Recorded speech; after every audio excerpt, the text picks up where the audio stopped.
Did you know that the Caribbean is the only region outside Africa where black people form the overwhelming majority? And yet, they don't all come from the same story. What looks like a single identity from the outside is actually a mosaic of histories, people shaped by rebellion, survival, isolation, mixture, and cultural reinvention.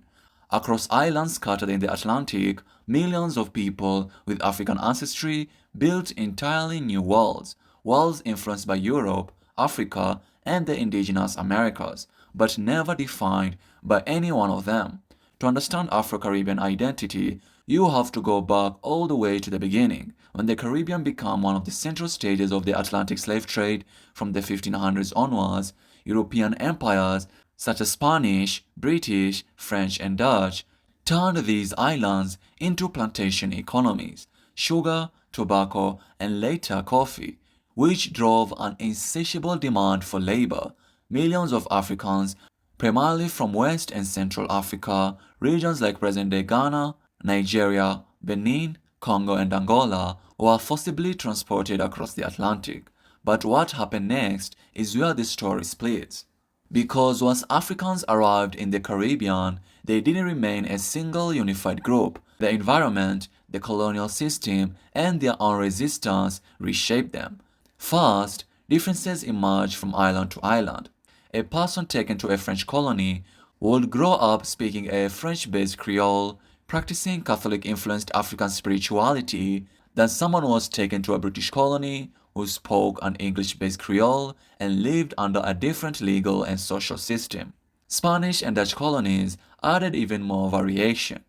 Over time, these differences deepened, and from that, three major Afro-Caribbean identities emerged. But first, before I get into that, this video is just an introduction to the diversity of Afro-Caribbeans.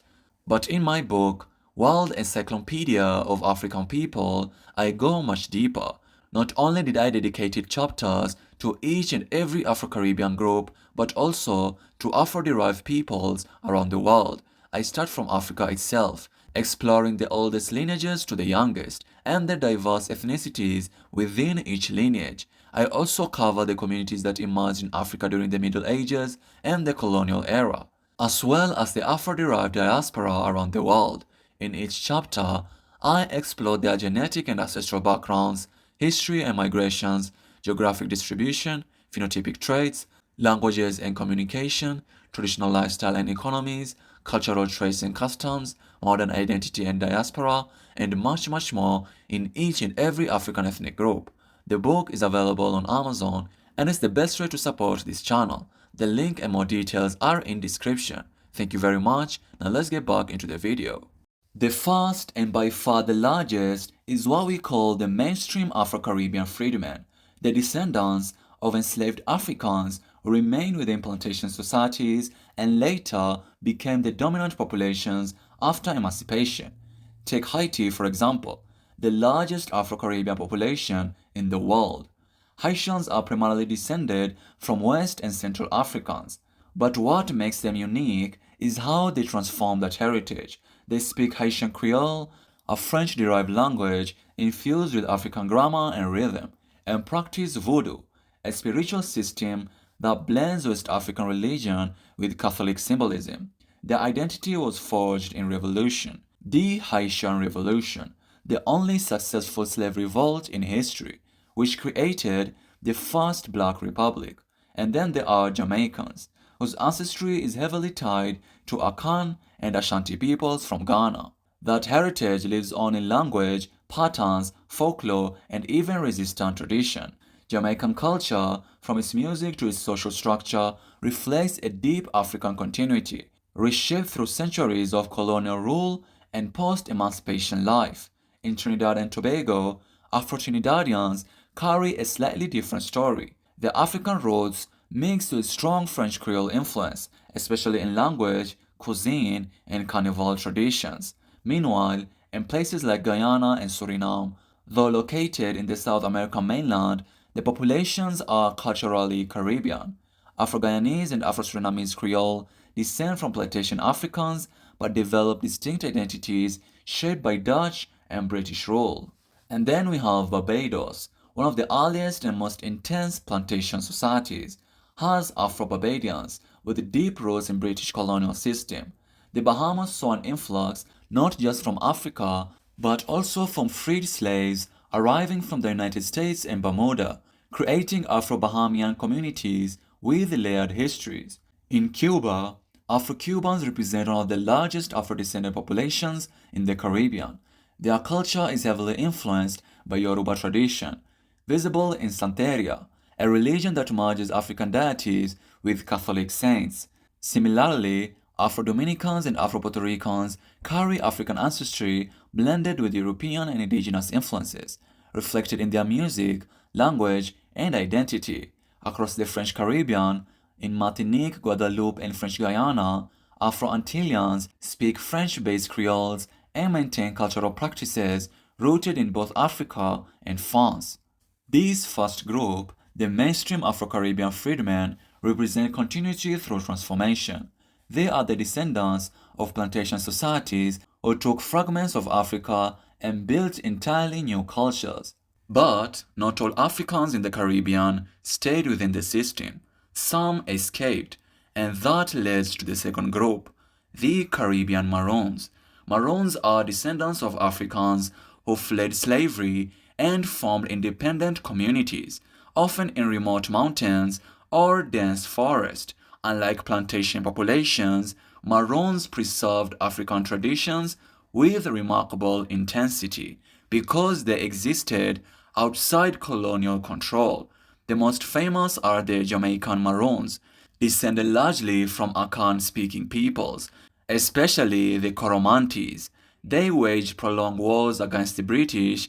Eventually, in 1739, they forced the British into signing treaties that granted them autonomy. To this day, communities like Akompong and Moore Town maintain distinct identities with traditions, leadership structures, and even military heritage rooted in their history of resistance. Then there are the Maroons of Suriname, arguably the most culturally preserved African communities in the Americas. Known collectively as Bushinengue, they are divided into distinct groups like the Saramaka, Diuka, Quinti, Matawai, and Aloku. These groups maintain African languages, matrilineal kinship systems, and spiritual practices that are closer to their African origins than almost anywhere else in the diaspora. Their isolation allowed them to retain drum patterns, oral histories, and social systems that directly echo West African societies. In Belize and parts of Central America, we also find communities connected to the Maroon tradition, including groups with Garifuna origins and the American Maroons of Trinidad, descendants of black American soldiers who fought for the British in the War of 1812 and were later resettled.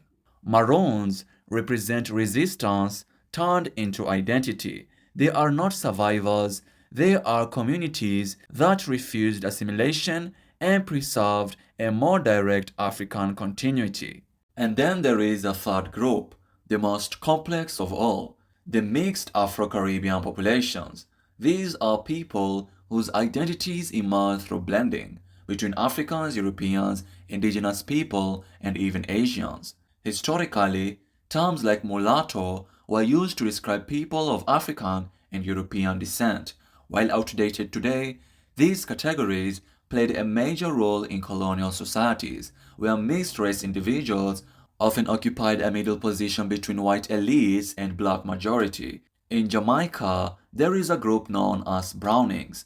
They formed an elite class of mixed African and British ancestry, navigating a unique social space shaped by colonial hierarchies. In Haiti, we have the Polonia. They represent a fascinating story. They are descendants of Polish soldiers who defected from the French army during the Haitian Revolution and joined the enslaved Africans fighting for freedom. After the revolution, they intermarried with the local population, creating a distinct mixed heritage group that is still recognized today. Another Haitian group are the Chabin. They refer to a people of mixed African and European ancestries, but sometimes with indigenous ancestry, often characterized by lighter skin and straighter hair. and are fully integrated into the black majority. In the French Caribbean, mixed populations are formally recognized, especially in places like Guadeloupe and the French Guiana, where identities reflect centuries of blending between African and French ancestry. And then there are the Afro-Asian mixtures. After slavery was abolished, indentured laborers from India and China were brought to the Caribbean. Over time, they intermarried with Afro-Caribbean populations. In Jamaica, Trinidad, and Guyana, this gave rise to the Douglas identity. These are people of African and Indian descent, with a culture that blends both traditions seamlessly. In places like Jamaica, Cuba, and Trinidad, there are also communities of African and Chinese ancestry, formed from 19th century migrations. So guys, there you have it. Let me know what you think in the comments. And if you find this video fascinating, I also made videos exploring the Afro-American diaspora and the Afro-Latino diaspora. And if you want to dig deeper, check out my book which is available on Amazon. And as always, stay curious, stay smart, and thank you very much for watching.